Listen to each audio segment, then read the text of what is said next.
ये उत्तरी यूरोप है और यहां फिनलैंड की सड़क के ऊपर कुछ बहुत ही खतरनाक हो रहा है।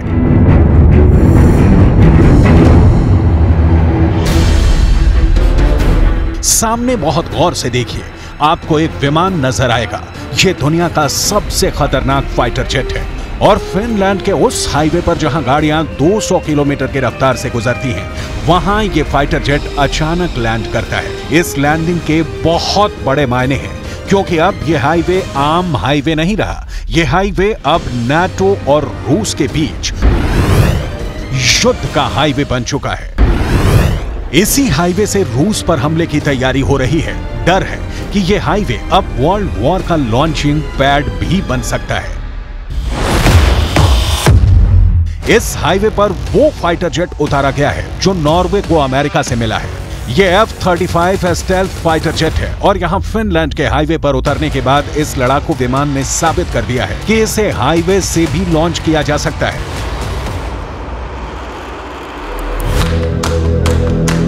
ये फिनलैंड और नॉर्वे के युद्धाभ्यास के वो पल हैं जिसमें नाटो ने अपनी पूरी ताकत को समेटकर उसे हर हालत में और खतरनाक तरीके से इस्तेमाल करने का दावा कर दिया है। 18 सितंबर को ये युद्धाभ्यास शुरू हुआ और इसमें लड़ाकू विमानों को गोरिल्ला युद्ध के लिए तैयार किया गया। विमानों की बैक टू बैक लैंडिंग हुई और उसके बाद उनमें ईंधन भरा गया। विमानों का इंजन बंद किए बगैर रिफ्यूलिंग इमरजेंसी में ही की जाती है।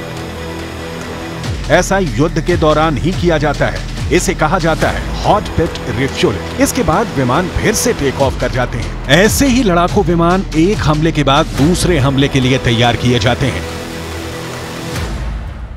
इसी दौरान एक टाइफून फाइटर जेट भी आता है और वो टच डाउन करके फिर से उड़ जाता है। ऐसे ही इस जहाज ने भी साबित कर दिया कि ये इस हाईवे से ऑपरेट करने के लिए तैयार है।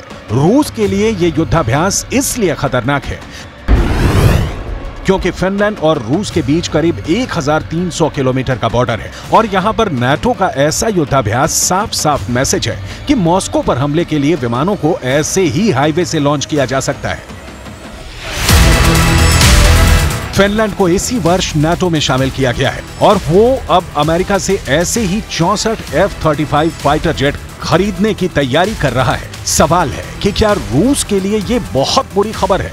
23 सितंबर की सुबह पुतिन उठे तो ये वीडियो देखकर वो जाहिर है बेचैन हो गए होंगे। पुतिन के सामने नाटो की ये नई ताकत है, नॉर्वे और फिनलैंड के बहाने ही सही, लेकिन ये समझना बहुत जरूरी है कि बाइडेन अब अपने सबसे खतरनाक हिटमैन से पुतिन को क्यों डरा रहे हैं।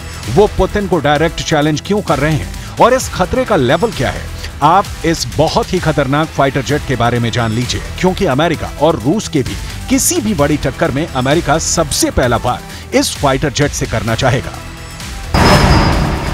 F-35 अमेरिका का स्टेल्थ फाइटर जेट है जो रडार की पकड़ में नहीं आता। यही इसकी सबसे बड़ी खासियत है। दुश्मन का विमान इसे नहीं देख पाता और ये उसको पहले ट्रैक करके उस पर हमला बोल सकता है। दुश्मन के ठिकानों के करीब भी ये रडार से बचकर पहुंच सकता है और वहां बिना ट्रैक हुए हमला कर सकता है। अमेरिका ने ये जहाज अब नाटो के कई देशों को सप्लाई कर दिए हैं और इसीलिए रूस और अमेरिका की टक्कर में अगर कोई हवाई हमले की अफवाह F-35 की अधिकतम रफ्तार करीब 2000 किलोमीटर प्रति घंटे है।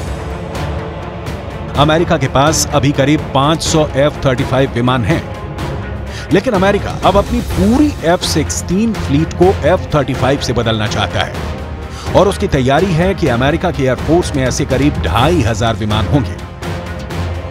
अमेरिका अब नाटो के अलावा अपने कई करीबी देशों को इस विमान से लैस कर चुका है, जिसमें इजराइल भी है, जापान भी है और दक्षिण कोरिया समेत 9 देश हैं। इसलिए अमेरिका का इरादा साफ है कि वो पूरे यूरोप को इसी फाइटर से बचाना चाहता है। नॉर्वे और फिनलैंड ने अब हाईवे पर इस जेट को उतारकर रूस के खिलाफ अपनी तैयारी दिखा दी है। ये आपके सामने दुनिया का सबसे खतरनाक, सबसे डेंजरस फाइटर जेट F-35 है।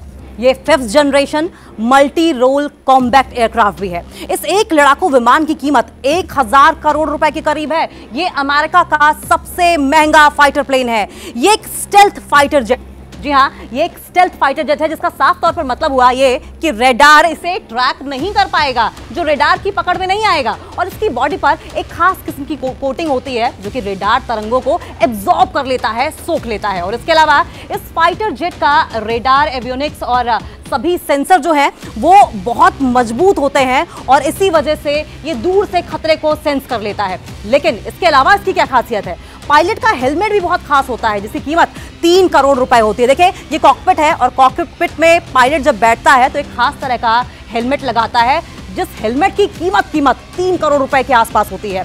F-35 में मिसाइल बॉडी के अंदर छुपाई जा सकती है जिसे इंटरनल बे में छुपाकर रखा जाता है। और इसके अलावा यहां और भी हथियार रखे जाते हैं ताकि दुश्मन को रेडार सिग्नेचर ना मिले। और इसके अलावा इसके विंग्स की अगर बात करें, ये देखिए, इसके विंग्स अगर आप देखेंगे तो इसके विंग्स में 10 रेडियो एंटीना है, यानी कि 10 दिशाओं से भी अगर दुश्मन अटैक करने की सोचे तो दुश्मन के रेडार की वार्निंग पहले ही पायलट को मिल जाए और वो अलर्ट हो जाए। F-35 का कंप्यूटर सिस्टम की अगर हम बात करेंगे तो इसका जो कंप्यूटर सिस्टम है वो हैक प्रूफ है, यानी कि इस पर दुश्मन निगाह नहीं डाल सकता, इसे हैक नहीं कर सकता, जिस पर दुश्मन इलेक्ट्रॉनिक अटैक नहीं कर सकता। यानी कि ये हैक नहीं किया जा सकता है, किसी भी तरीके से कंट्रोल नहीं किया जा सकता है। इसकी अधिकतम अगर रफ्तार की बात करें तो 2000 किलोमीटर की इसकी रफ्तार है पर आवर की, यानी कि अंदाजा लगा सकते हैं कि कहते हैं कि बिजली की रफ्तार से ये आगे बढ़ता है और ये 50,000 फीट की ऊंचाई तक उड़ सकता है। अब इन विमानों को हाईवे पर उतारकर नाटो ने बता दिया है कि उसकी तैयारी हल्की नहीं है, वो रूस को लेकर बहुत ज्यादा गंभीर है। किसी भी युद्ध में दुश्मन के एयरबेस सबसे पहले टारगेट बनते हैं। नाटो को डर है कि युद्ध के हालात में पुतिन का पहला हमला उसके हवाई अड्डों पर करेंगे और फिर उनकी कमर तोड़कर रख देंगे। विमान की लाशें उनके हैंगर में बिछा दी जाएंगी और फिर यूरोप के आसमान पर पुतिन का कब्जा हो जाएगा।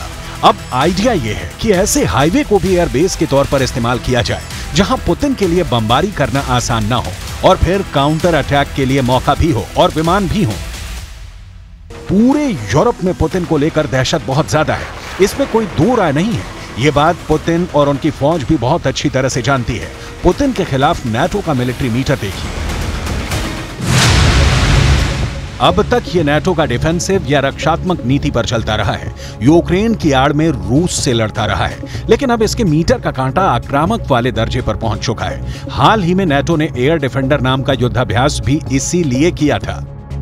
यही वजह है कि यूरोप से अब बहुत ही खतरनाक फाइटर जेट भी लॉन्च हो रहे हैं। ये वीडियो पुतिन को डरने पर मजबूर कर सकता है क्योंकि खतरा परमाणु हमले का भी है।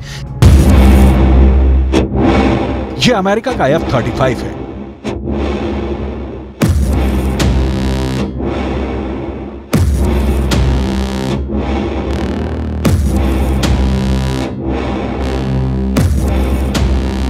ये स्वीडन का ग्रिपेन है।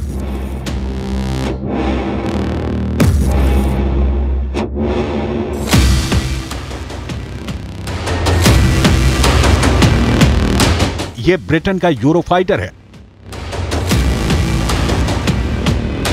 यहां जर्मनी का यूरोफाइटर भी है। ये फ्रांस का राफेल फाइटर जेट है।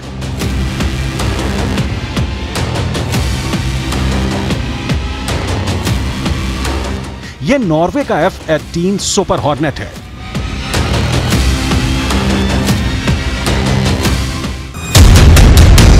ये बेल्जियम का F-16 है।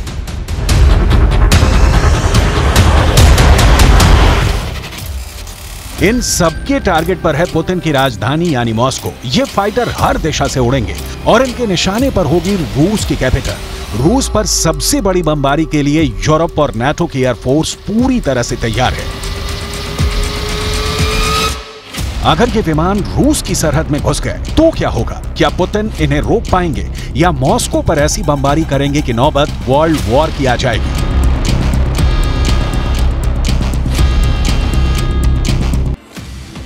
क्योंकि मॉस्को के आसमान में यूरोप के फाइटर जेट पहुंचे तो सीन कुछ ऐसा होगा। धमाके क्रेमलिन से लेकर रेड स्क्वायर के कोने कोने पर होंगे। कोशिश पुतिन की सत्ता को पूरी तरह हिलाने की होगी, लेकिन ऐसी बमबारी अगर हुई तो समझ लीजिए कि फिर विश्व युद्ध होने से कोई नहीं रोक पाएगा। रूस पर हमले के बारे में अब तक नाटो ने सोचा नहीं था, लेकिन यूक्रेन के युद्ध में हुई तबाही के बाद पूरा नाटो डरा हुआ है उसे लगता है कि पुतिन को डराने के लिए जरूरी है कि आक्रामक नजर आया जाए, नहीं तो पुतिन यूक्रेन की तरह पूरे यूरोप को भी कच्चा खा जाएंगे। इसलिए यूरोप को बचाने का पूरा दारोमदार बाइडेन पर है और अमेरिका के स्टेल्थ फाइटर F-35 पर है। अगर अमेरिका F-35 लाया है तो पुतिन इसके खिलाफ अपना सुखोई 57 फाइटर जेट लाएंगे। यह बहुत बड़ी टक्कर होगी। दुनिया के सबसे आधुनिक फाइटर जेट अगर एक दूसरे के सामने उतरेंगे और उनका आमना सामना हो गया तो ये यूरोप के आगे की टक्कर होगी। ऐसे हालात में विश्व युद्ध को रोकना मुश्किल हो जाएगा और नौबत परमाणु युद्ध की भी आ सकती है। यह डर इसलिए क्योंकि इन फाइटर जेट्स की वजह से यूक्रेन से भी बड़ा युद्ध होने का खौफ बढ़ने लगा है। ये दोनों फाइटर जेट दुनिया के सबसे खतरनाक लड़ाकू विमान माने जाते हैं। सुखोई 57 पुतिन का सबसे आधुनिक जेट है, जबकि F-35 दुनिया का सबसे आधुनिक फाइटर माना जाता है। ये दोनों ऐसी रेंज में एक दूसरे का मुकाबला करेंगे जहां 100 किलोमीटर दूर से एक दूसरे पर हमला किया जाए। सुखोई 57 और F-35 की लड़ाई में पूरा रोल रडार का होगा और इसमें बियॉन्ड विजुअल रेंज वाली मिसाइल इस्तेमाल होंगी।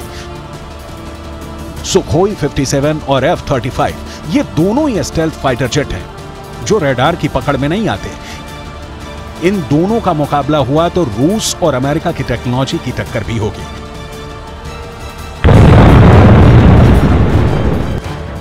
जिसकी जीत होगी उसी के मुताबिक तय होगा कि कॉम्बैट एविएशन में रूस आगे है या अमेरिका। लेकिन इस सबसे बड़ी जंग में दुनिया तबाह हो जाएगी। कुछ ही दिनों में मामला परमाणु हमले तक पहुंच सकता है।